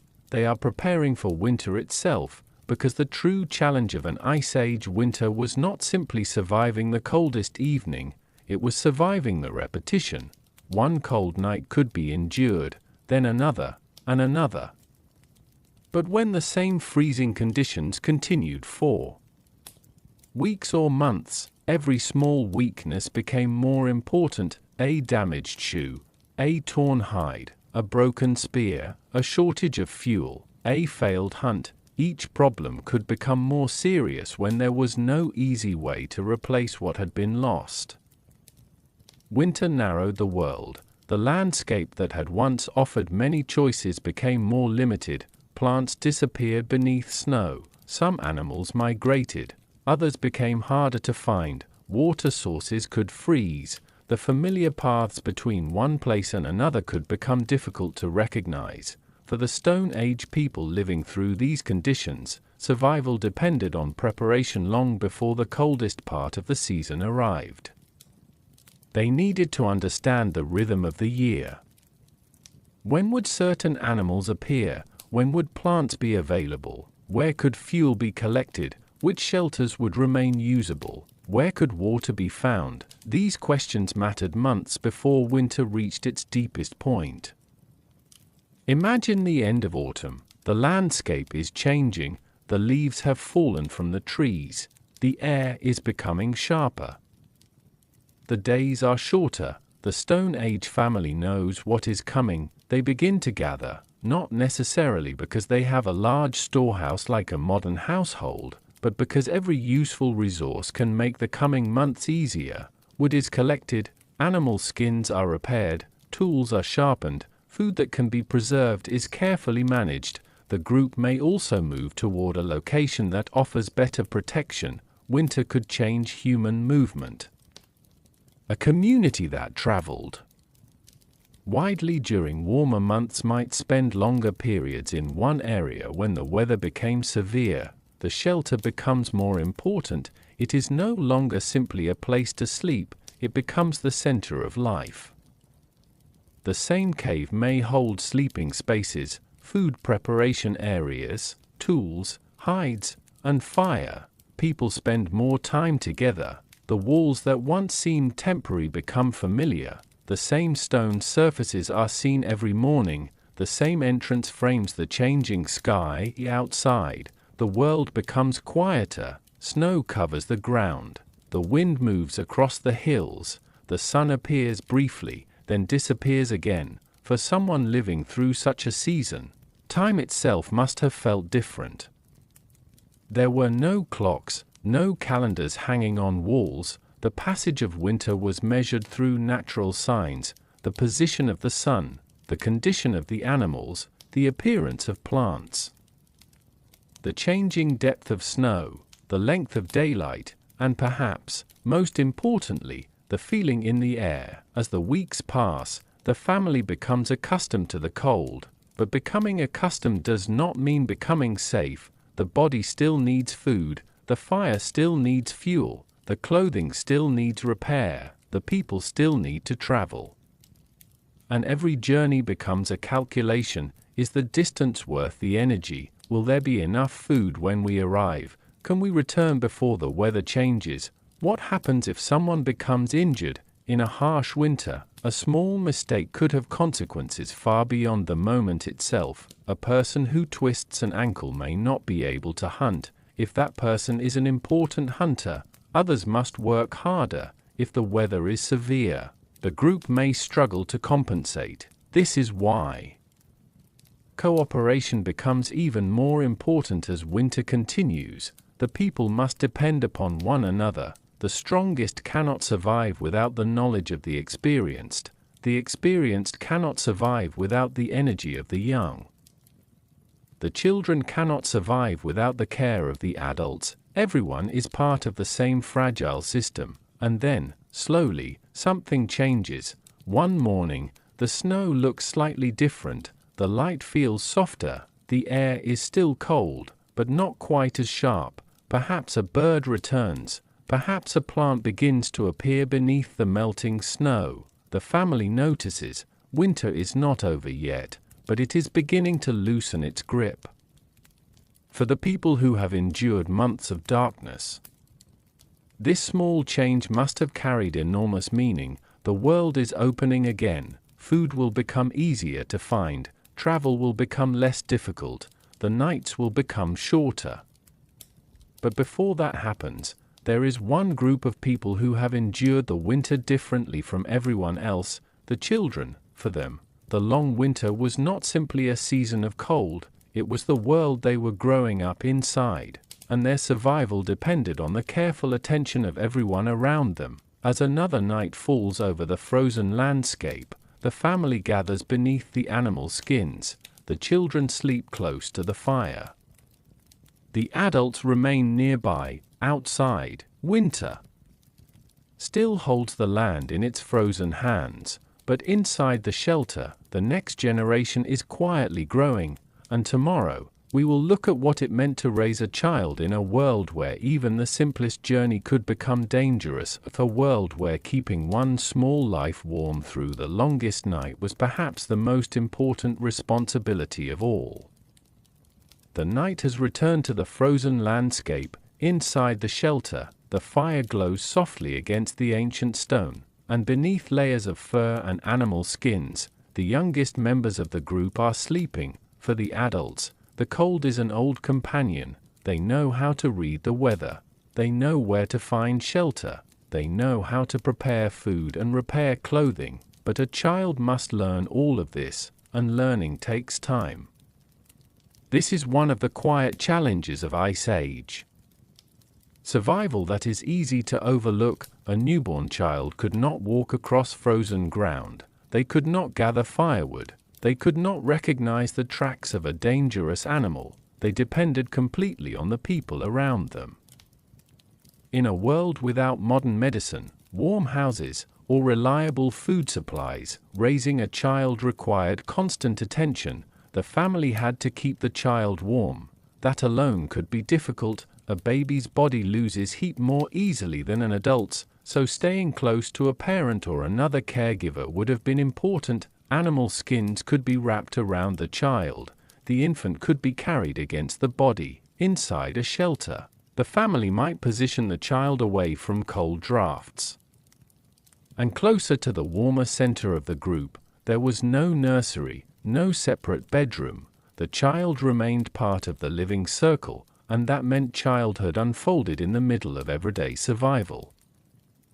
A young child might watch adults preparing food. They would see someone scraping a hide. They might sit near the fire while tools were being made. They could hear conversations about animals, weather, and journeys. They learned long before they were old enough to participate. At first, the lessons were simple: how to stay near the adults, how to avoid the fire, how to recognize certain plants, how to hold a tool, how to follow footprints, how to listen when someone suddenly became quiet. The world itself became a classroom, but children also had to play. Even in difficult environments, children are curious. They explore, they imitate, they make objects into toys, they invent games, archaeological discoveries, including small objects that may have been made or used by children, remind us that prehistoric childhood was not simply endless labor and fear. There was room for imagination, there was laughter, there were friendships, there were moments when the frozen world outside could be forgotten. Perhaps two children sat near the entrance of the shelter, arranging small stones into patterns. Perhaps they copied the movements of adults hunting. Perhaps they played with a piece of bone or wood. The objects themselves may have been ordinary, but to a child, almost anything could become something else. And through play, children learned. They practiced movement. They copied social behavior. They discovered boundaries. They learned how to cooperate. Slowly, the child became part of the work of the group. At first, the tasks would be small: carrying a light object, gathering dry grass, collecting small pieces of wood, watching younger children. Later, the responsibilities would increase. A young person might learn to prepare food, work animal skins, shape stone, follow tracks, travel farther from the shelter. The transition from childhood to adulthood was gradual. There was no single moment when someone suddenly knew everything. Instead, knowledge accumulated over years. And the people teaching them were not necessarily formal teachers. They were parents, grandparents, siblings, hunters, gatherers, craftspeople. Everyone who had survived long enough to gain experience became a source of knowledge. This made the survival of children a shared responsibility. If a parent became injured, another adult could help. If a mother was exhausted, someone else could carry the child. If a child became sick, the group could provide care. The strength of the community mattered enormously, but childhood was still dangerous. Some children would not survive. Illness, infection, accidents, hunger, and extreme weather could all take lives. This reality is painful to consider. But it is part of understanding the past honestly. The people of the Ice Age were resilient, but resilience did not mean they were invulnerable. Every child who grew into adulthood represented years of care, years of feeding, teaching, protecting, carrying, and remembering. And perhaps this is why the image of a child sleeping beside a Stone Age fire feels so powerful. The child does not understand the dangers beyond the cave. They do not know how cold the night is. They do not know how difficult tomorrow's journey might be. They simply sleep, safe for this moment. An adult watches nearby. The fire continues to glow. The animal skins remain wrapped tightly around the small body.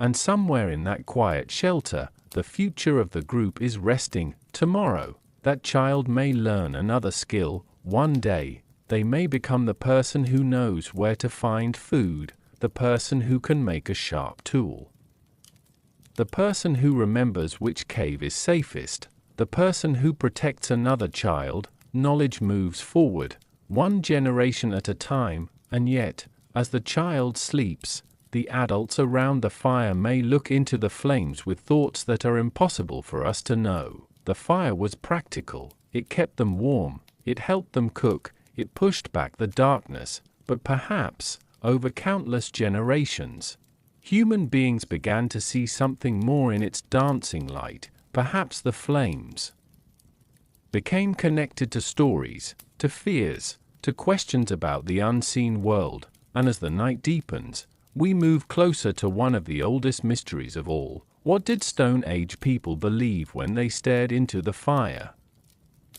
The child is still awake. For a few quiet moments, the young Stone Age family member sits beside the fire, watching the flames move through the darkness. There is something hypnotic about fire. It never stays still. One moment, a flame rises.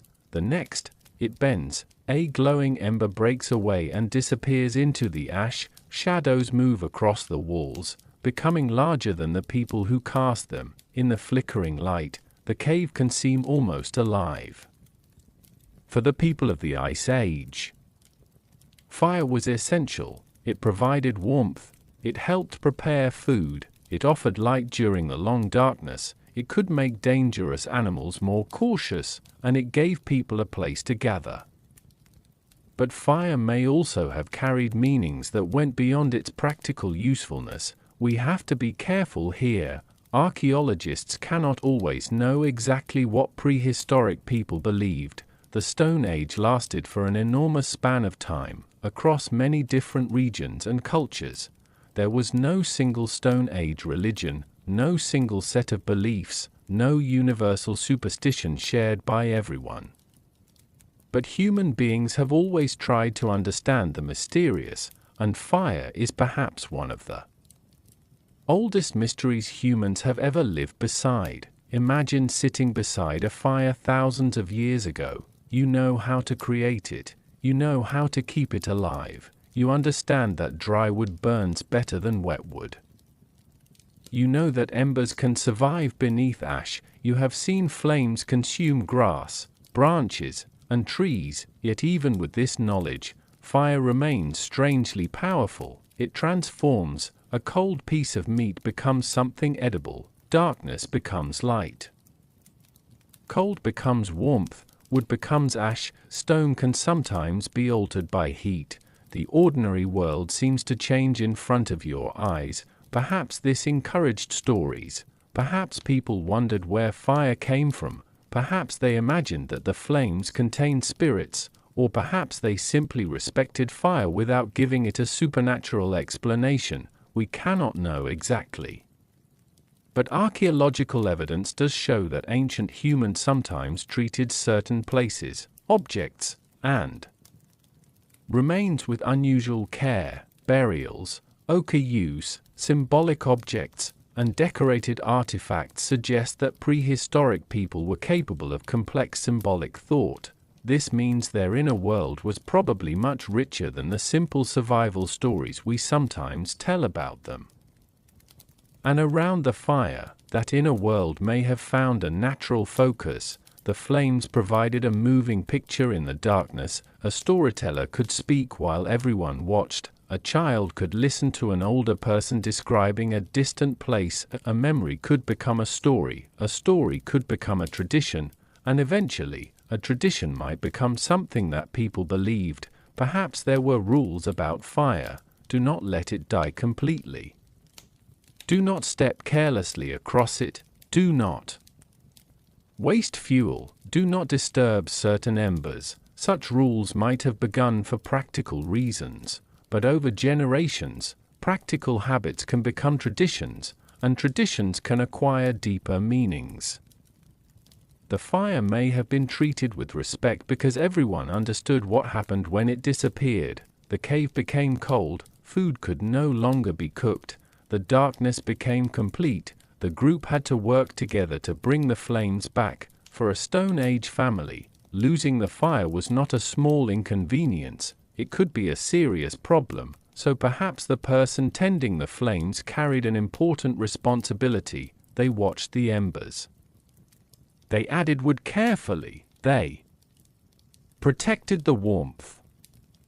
The firekeeper may have become associated with knowledge, with experience, with the mysterious ability to preserve something that everyone depended upon. The flames themselves could also become a source of imagination. A shape appeared in the fire, then vanished. A spark rose toward the darkness, then disappeared. Smoke curled toward the ceiling of the cave. Children watched. Adults watched too. Perhaps someone saw a face. Perhaps another saw an animal. Perhaps an old story was remembered because the flames seemed to resemble something from the past. This is where the boundary between practical life and belief becomes difficult to see. A fire can be simply fire. And yet, to the people gathered around it, it can also become a symbol of safety, family, memory, and continuity. The same flame that warmed a child may have warmed their parents. The same hearth may have been used by generations. The fire connected the present to the past, and perhaps, in some way, it connected the living to those who were no longer there. We should not imagine prehistoric people as living in constant fear of spirits.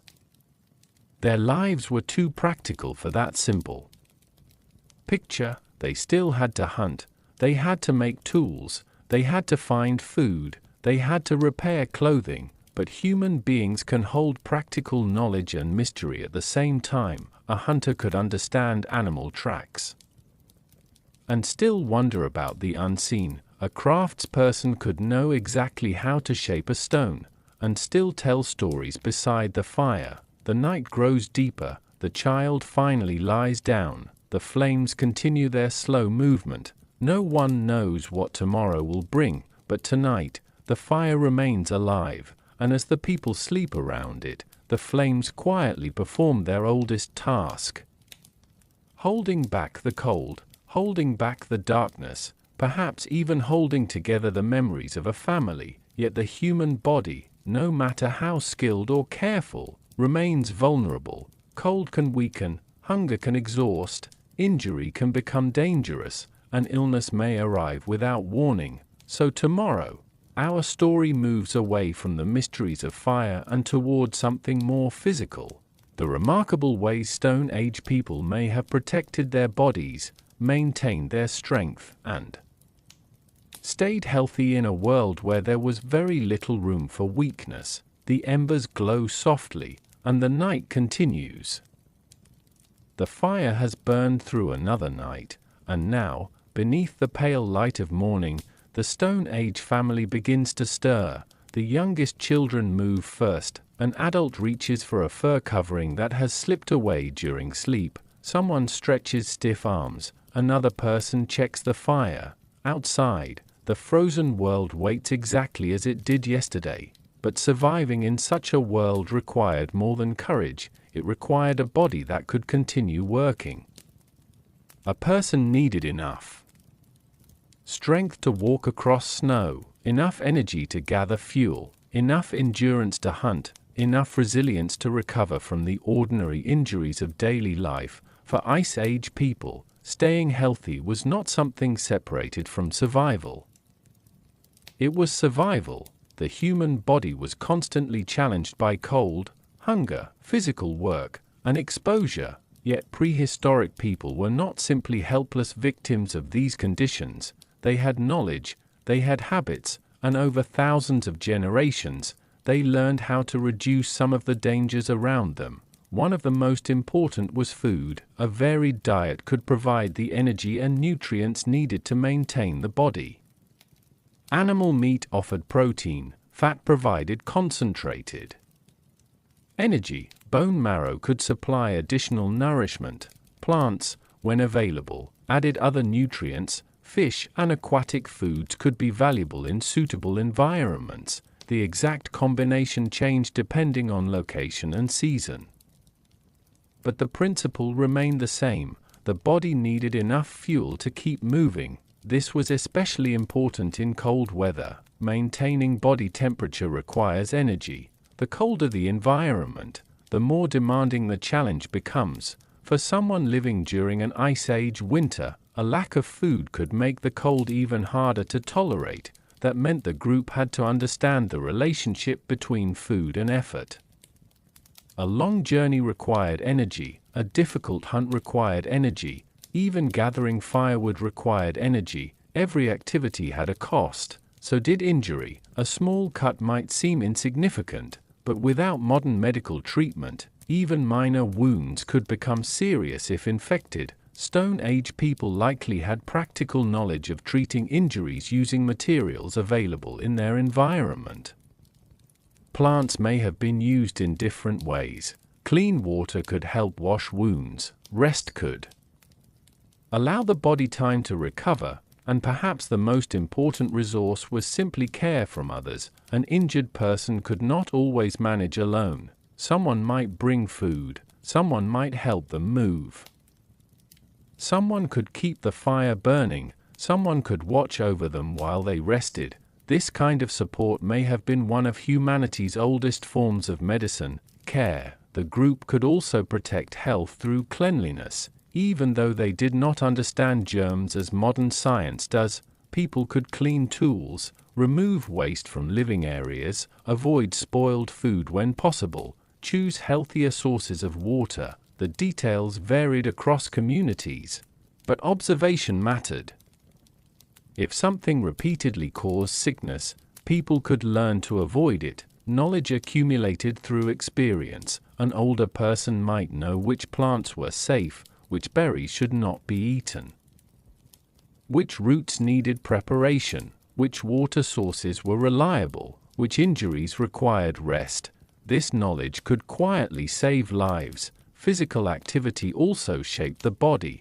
There was no need for formal exercise. Daily life provided plenty. Walking long distances, carrying supplies, climbing, gathering, hunting, preparing hides, shaping tools. These activities required strength and endurance. The bodies of prehistoric people were adapted to lives that demanded constant movement. But that does not mean everyone was perfectly healthy. Ancient skeletons reveal evidence of injuries and diseases. Bones can preserve signs of fractures, joint stress, dental problems, and other conditions that affected people's lives. Some injuries healed, That is important. A healed bone shows that a person survived long enough for the body to repair itself, but healing may also have required assistance. Someone with a damaged leg might need others to bring food. Someone with a broken arm might need help performing daily tasks.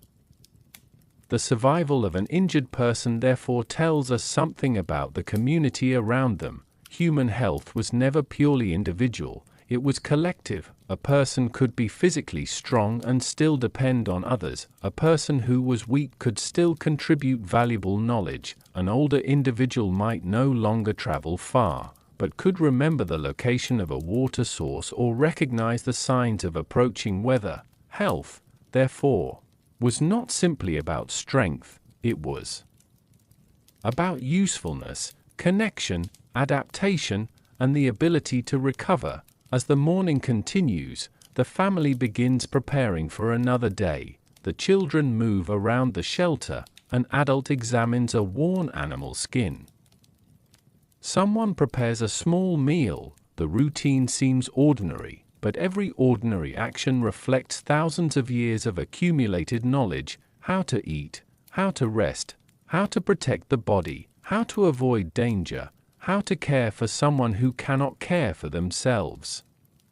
These lessons allowed humans to live in environments that, at first glance, seemed almost impossible. The cold did not disappear, the predators did not vanish, winter remained long, but the people became better at living within the limits of their world. And then, one morning, the signs of change begin to appear. The air is still cold, but the sunlight feels different. The snow is beginning to soften. The days are growing longer.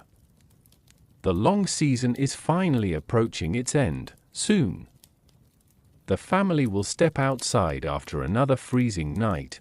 They will look across the landscape. They will see what survived, what changed, what disappeared, and they will begin another day beneath a brighter sky. For now, the fire is still warm, the children are awake, and somewhere beyond the shelter, the first morning of a new season is quietly beginning. The night has finally passed. For hours, the Stone Age family has remained beneath layers of animal skins, protected by the rocky shelter and the fading warmth of the fire. Now, something is changing. The darkness at the entrance is no longer complete. A faint gray light has appeared beyond the cave. Morning. But in the Ice Age, morning does not always arrive with warmth. The first thing the family notices is the cold. It has settled everywhere. The stone beneath them is hardened.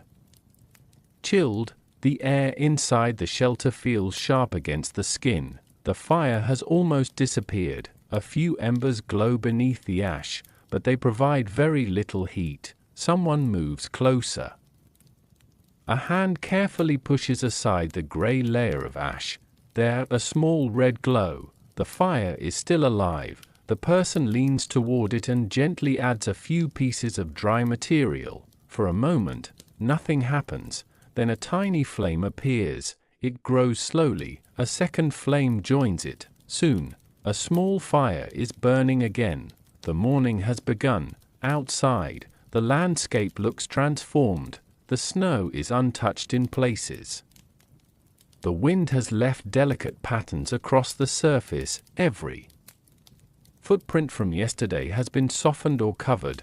The world appears clean, almost peaceful, but the people know better. A beautiful morning can still be dangerous. The coldest hours may have passed.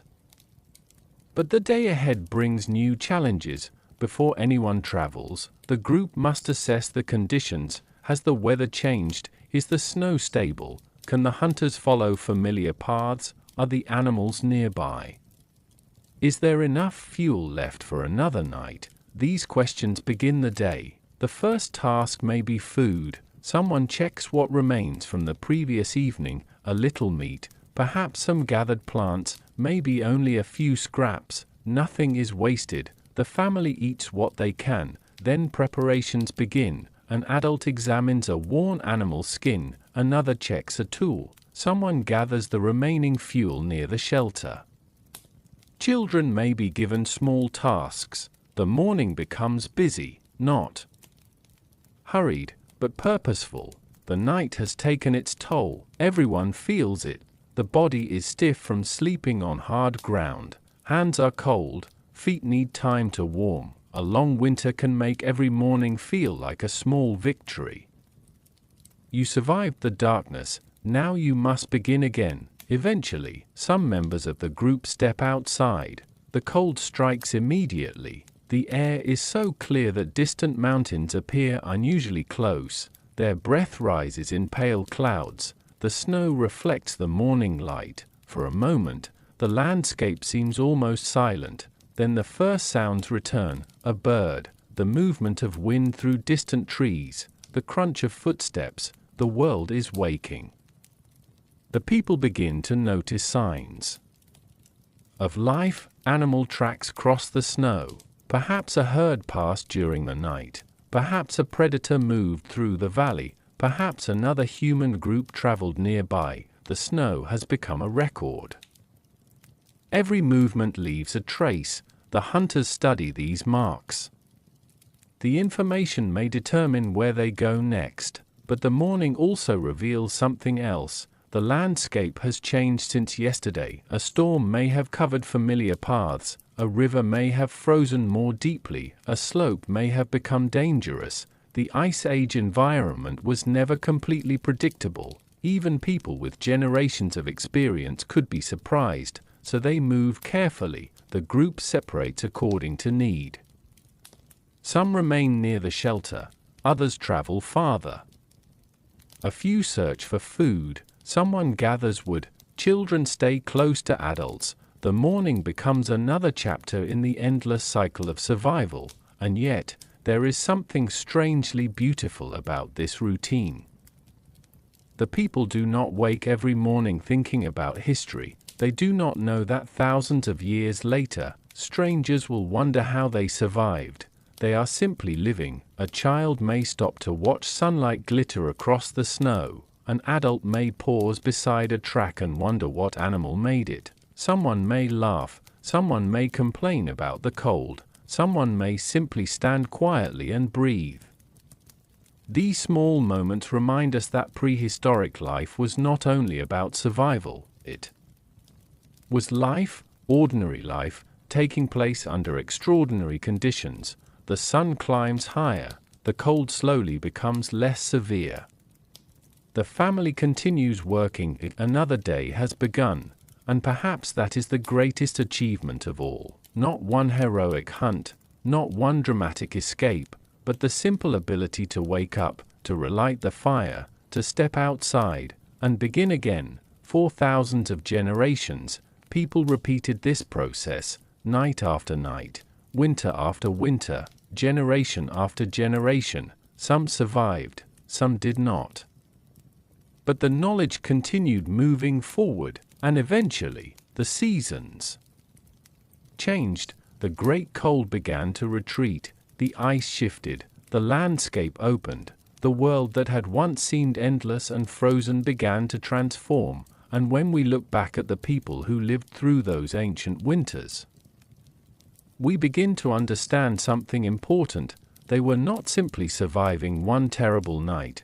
They were learning how to live in a changing world. Their shelters, their tools, their clothing, their food, their families, their stories, all of these were pieces of a much larger lesson, a lesson that remained long after the snow disappeared, because perhaps the greatest legacy of the Ice Age was not a single invention or discovery. It was the knowledge that human beings could adapt.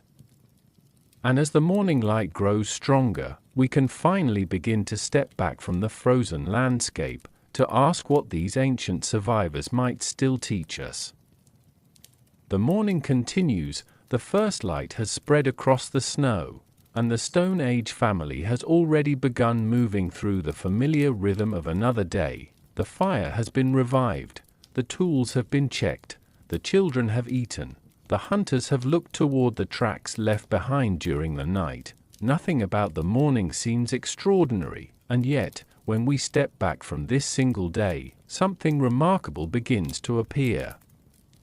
These people survived not because they possessed one secret.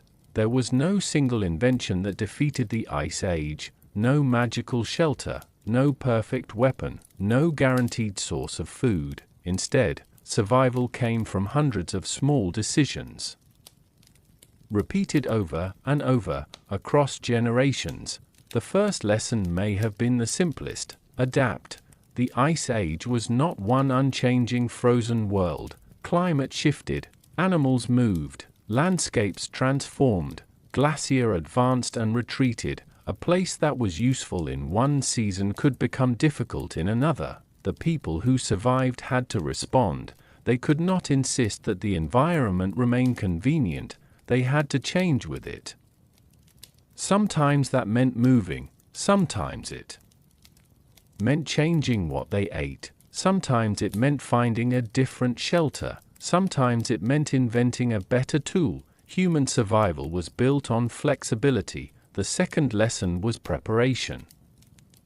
The people of the Ice Age could not know exactly what tomorrow would bring, but they could prepare for possibilities. They could repair clothing before it tore completely. They could sharpen tools before beginning a journey. They could gather fuel while the weather was still manageable. They could remember where animals had been seen. They could teach children useful skills long before those skills were urgently needed.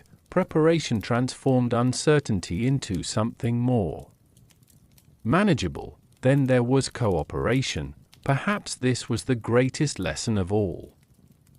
A single person might be strong, but a group could do more. One person could hunt, another could prepare food, someone else could care for children, an older person could remember the landscape, a skilled craftsperson could repair tools. Everyone's contribution mattered.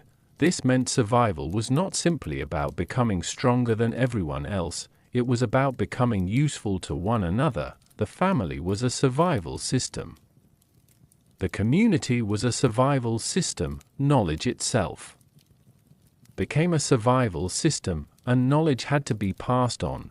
Imagine an old hunter sitting beside a young child. The child has never seen a particular animal, never crossed a certain valley, never experienced the deepest part of winter. The older person remembers. They can describe the tracks, the sounds, the seasons, the dangers.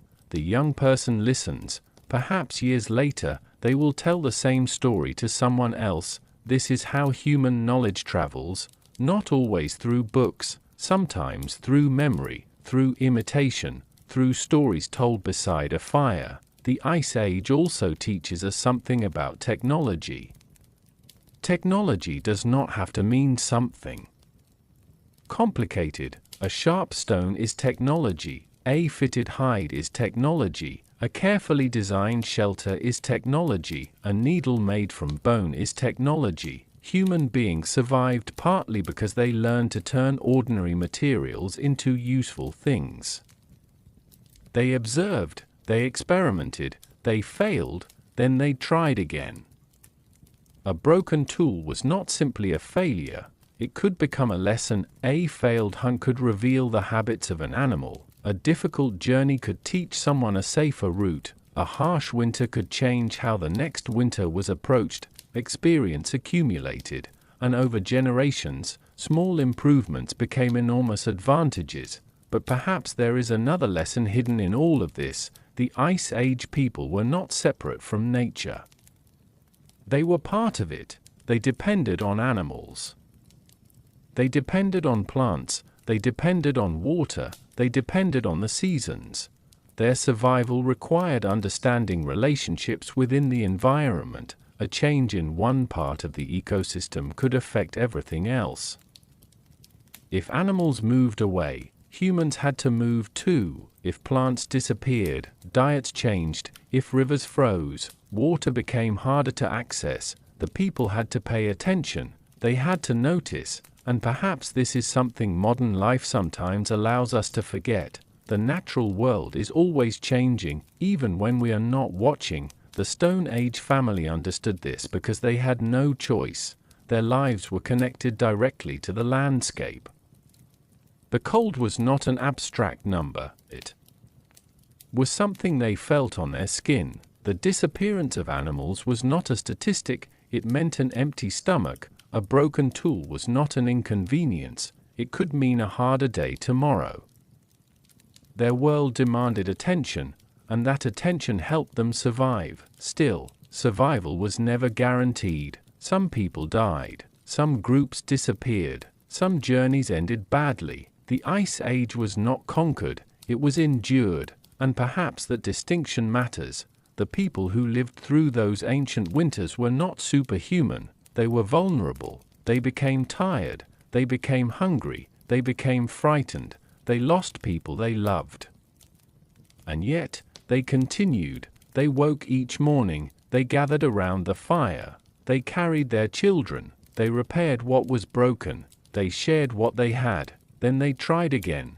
That may be the most enduring lesson of all. Survival is rarely one great moment. More often, it is the quiet decision to continue. The snow falls, the wind rises, the night becomes impossibly long, and still, someone reaches toward the embers. Still, someone searches for food. Still, someone teaches a child. Still, someone walks forward.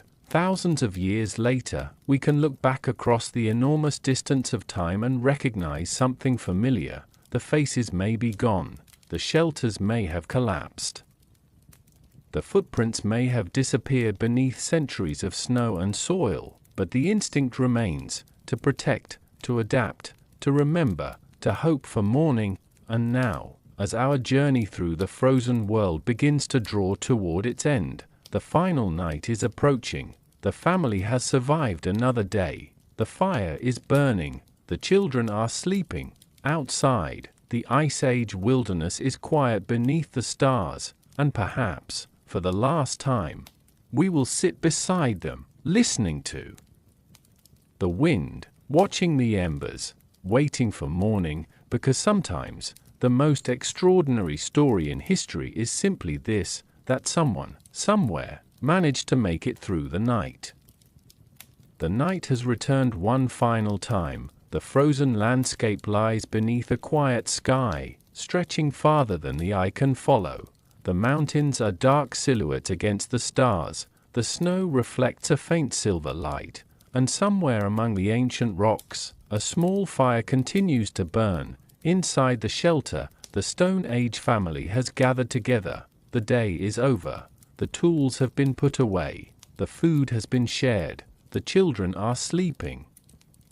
The adults have finally stopped working. For a little while. There is nothing left to do, no tracks to follow, no wood to gather, no animals to hunt, no distant valley to cross, only the fire, and the quiet sound of breathing. If we could sit beside these people for a moment, without disturbing them, we might notice how ordinary everything feels. A child turns beneath a fur covering, someone shifts closer to the warmth, an older person rests with their eyes half closed, a few embers rise into the air and disappear, the fire makes a soft crackling sound. Outside, the wind passes over the snow, and the enormous Ice Age world continues without them. Perhaps this is what makes the story of prehistoric survival so fascinating. We often imagine history through its greatest events, the discoveries, the migrations, the battles, the inventions, but most of human history happened quietly. It happened in shelters like this. In the small decisions people made every day, a mother keeping her child warm, a hunter returning before darkness, someone repairing a torn hide, an elder remembering where water could be found, a young person learning how to shape a stone, a family sharing the last pieces of a meal. These moments would never become famous, no one wrote them down, no monument was built to remember them, and yet, they mattered, because without millions of ordinary moments like these, there would be no future generations. The people sitting around this fire did not know what would come after them. They could not imagine cities, ships, books, machines, electric lights. They could not imagine people living thousands of years later, sitting in warm rooms and wondering what their nights had been like. They only knew the world they could see, the frozen hills, the animals, the fire, the people beside them, and perhaps that was enough. The family continues to sleep, the fire grows smaller, one by one, the flames disappear, but beneath the ash, a faint red glow remains, just as it has on so many nights before, and this small ember feels almost symbolic, because the survival of humanity was never about avoiding every hardship, it was about carrying something forward, a skill, a memory, a story, a child, a spark, something small enough to protect, but important enough to preserve. The Ice Age eventually changed. The great glacier moved, the climate warmed, animals disappeared or migrated, landscapes transformed, the people themselves changed, generations came and went, the shelters where families once slept were abandoned. The fires went cold, the footprints faded, but somehow the human story continued, and perhaps, if we could travel backward through time far enough, we would find that the people of the Ice Age were not so different from us.